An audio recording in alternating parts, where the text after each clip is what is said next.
Bonjour à tous, donc je m'appelle Castagnier Benjamin, je suis interne de rhumatologie et je vais vous parler aujourd'hui donc de la polyarthrite rhumatoïde. Donc, un bref rappel de physiopathologie, donc c'est la maladie, le rhumatisme inflammatoire chronique le plus fréquent. C'est une maladie auto-immune et comme beaucoup de maladies auto-immunes, l'étiologie précise n'est exacte, n'est pas connue, probablement du fait que c'est une origine qui est multifactorielle avec un rôle génétique, le rôle du HLA-DR4, l'inter-indice humain dans les antécédents personnels ou familiaux des patients, et un rôle très important de l'environnement, avec un rôle potentiel du tabac dans la physiopathologie de la maladie, on va le voir après, et un tabagisme qui est un peu plus important chez les patients atteints de polyarthrite rhumatoïde par rapport à la population générale, même si ce n'est pas 100% des patients.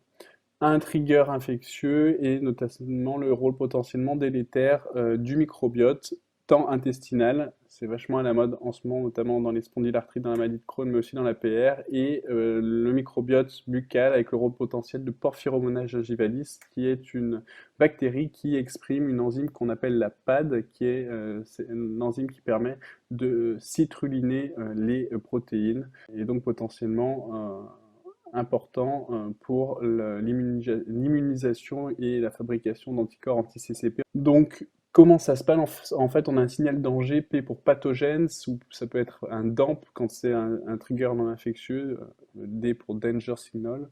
Et ce signal danger est reconnu par les cellules de l'immunité innée, par les toll-like récepteurs qui sont les TLR, qu'il ne faut pas confondre avec les TCR qui sont les récepteurs des lymphocytes T. Ce signal danger est reconnu et remodelé au niveau du cytoplasme et de nouveau exprimé au niveau de la surface de la cellule dendritique qui va ensuite présenter au lymphocyte T CD4, le T helper, cet antigène. Donc dans le cadre de la polyarthrite rhumatoïde, le TCD4 ou T helper ou T petit h va sécréter de l'interféron gamma et se différencier en une voie TH1 et qui va ensuite activer les macrophages.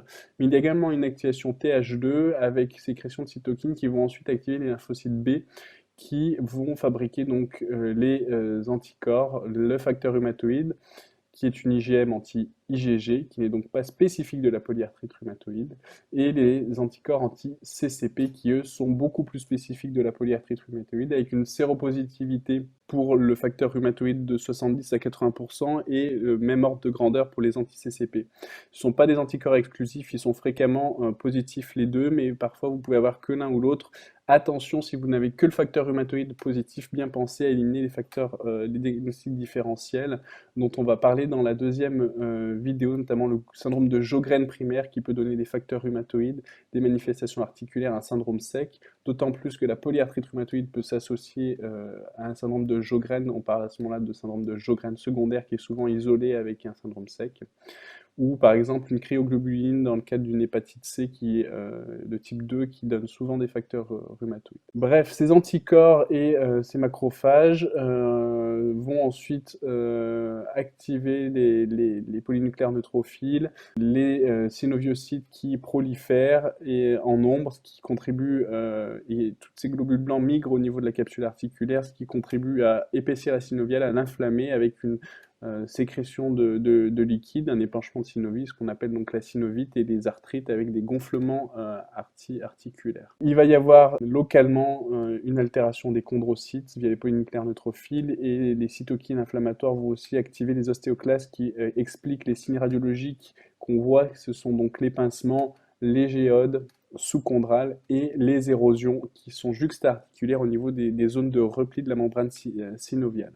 Donc la citrinylation des protéines, qui est donc, ce processus avec cette enzyme qu'on appelle la PAD, la peptidylarginine déaminase, et donc potentiellement un excès de citrinylation des protéines dans la polyarthrite rhumatoïde qui pourrait donc participer à la fabrication de ces anticorps qui sont les anticorps anti-CCP. Probablement que le poumon a un rôle dans la physiopathologie de la maladie et il y a plusieurs modèles qui ont montré qu'il y avait une inflammation, que l'inflammation au niveau bronchique potentiellement induite par le tabagisme pouvait entraîner un excès de citrinylation au niveau des protéines. Il y a d'ailleurs certaines études avec des biopsies de bronches qui ont retrouvé des infiltrats lymphocytaires chez des patients atteints de polyarthrite rhumatoïde La présentation clinique, le terrain de prédilection, c'est la femme de 40 à 60 ans avec un sexe ratio de 4 pour 1. Ce sexe ratio devient de plus en plus 1 pour 1 avec l'âge pour les formes un peu plus tardives, des formes tardives qui sont un peu plus séronégatives et avec un début un peu plus rhizomélique, ce qui donc rend parfois difficile le diagnostic différentiel avec la pseudopolyarthrite rhizomélique.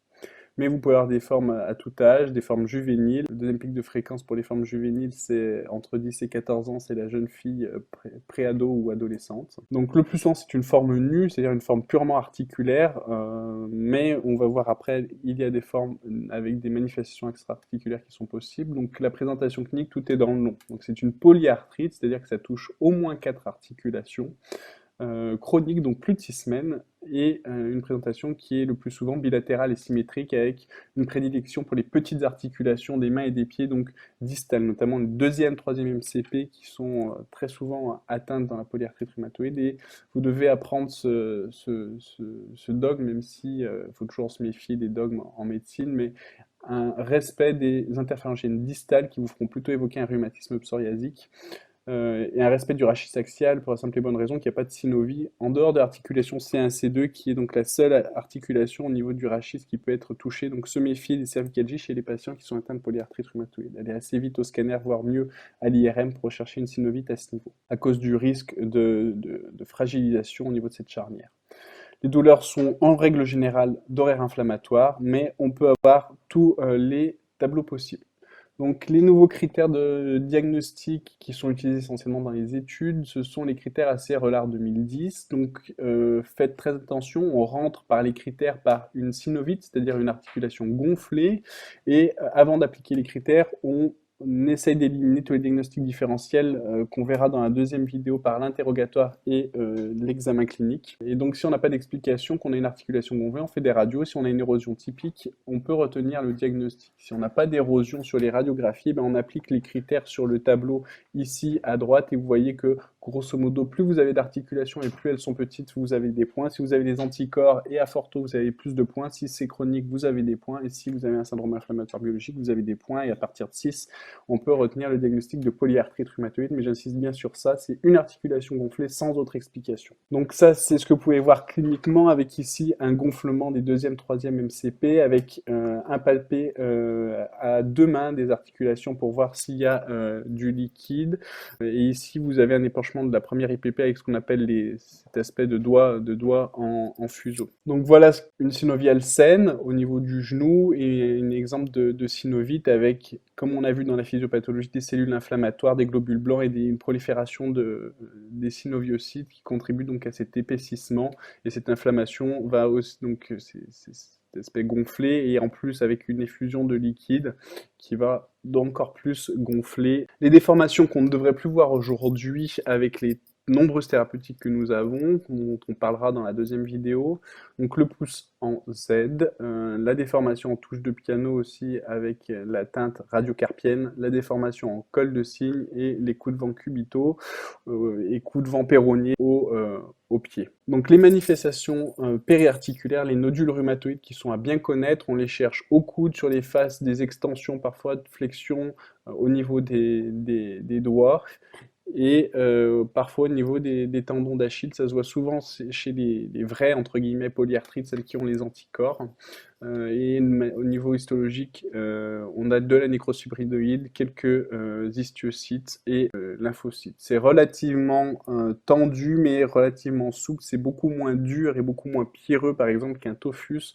Ça s'assouplit, mais c'est beaucoup moins souple que, par exemple, une articulation qui est gonflée, là vous sentez vraiment que c'est liquidien, vous sentez que c'est quand même tissulaire au niveau du nodule rhumatoïde quand vous le palpez. Donc ça, c'est les autres manifestations possibles, ce sont les bursites. Les bourses séreuses, ce sont des espèces de petits coussins au niveau des articulations pour que les tendons puissent coulisser. Donc se méfier, le premier diagnostic que vous devez évoquer dans une bursite, c'est éventuellement une cause infectieuse, notamment la bursite prépatellaire ici. Typiquement les gens qui travaillent beaucoup à genoux, et d'autant plus là unilatérale, avec un rash érésipéloïde autour, vraiment être sûr que ce soit pas quelque chose d'infectieux infectieux, il faut ponctionner, c'est gonfler devant, c'est-à-dire que là, si vous touchez, vous sentez pas la rotule, vous sentez que ça s'enfonce.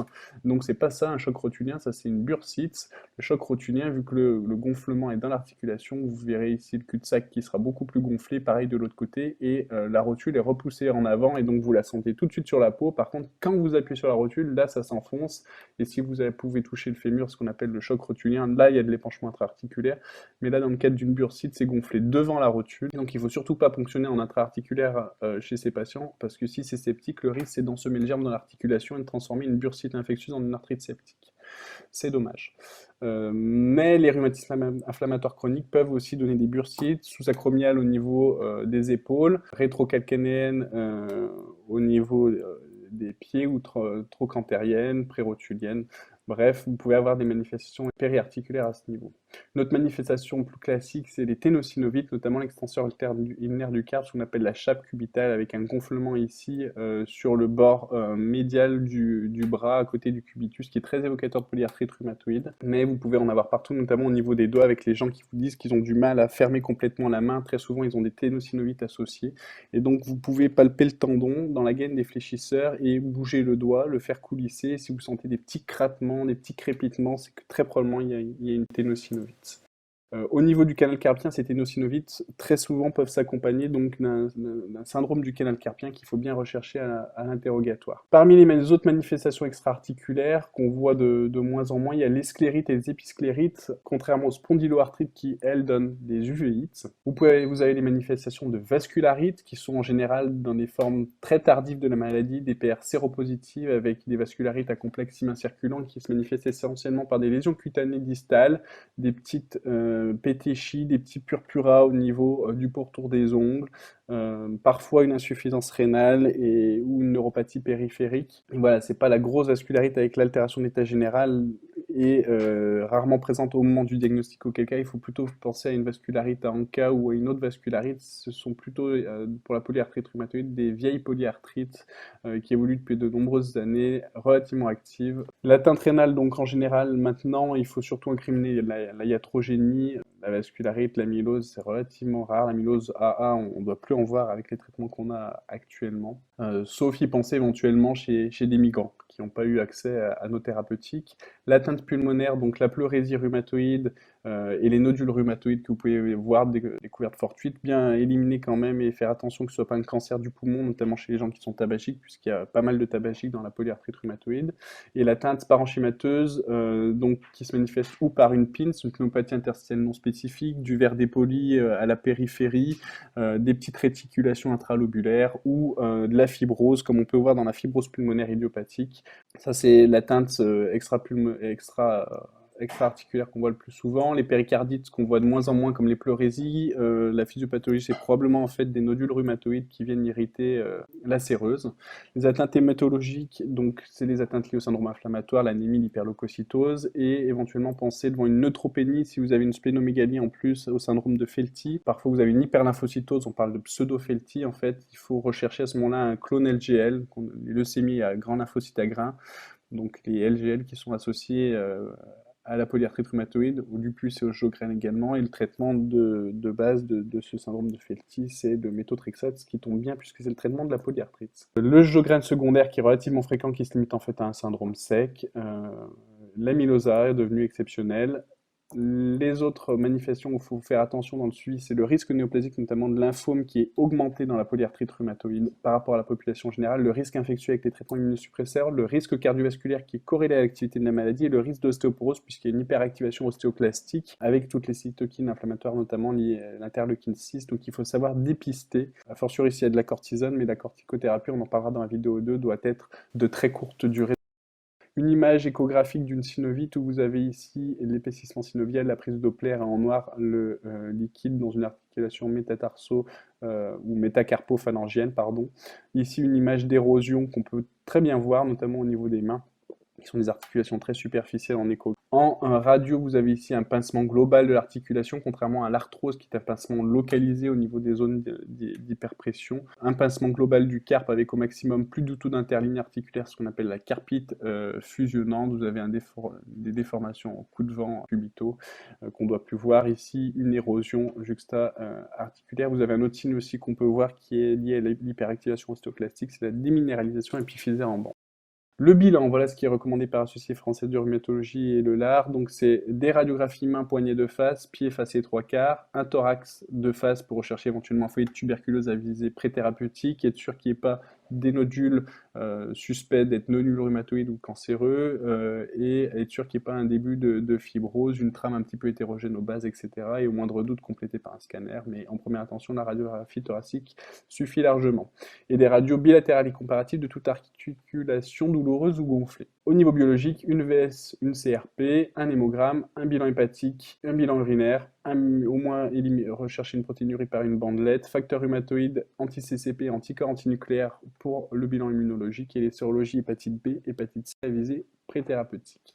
C'est tout pour cette première vidéo, on détaillera plus ce diagnostic différentiel et les traitements dans la deuxième vidéo.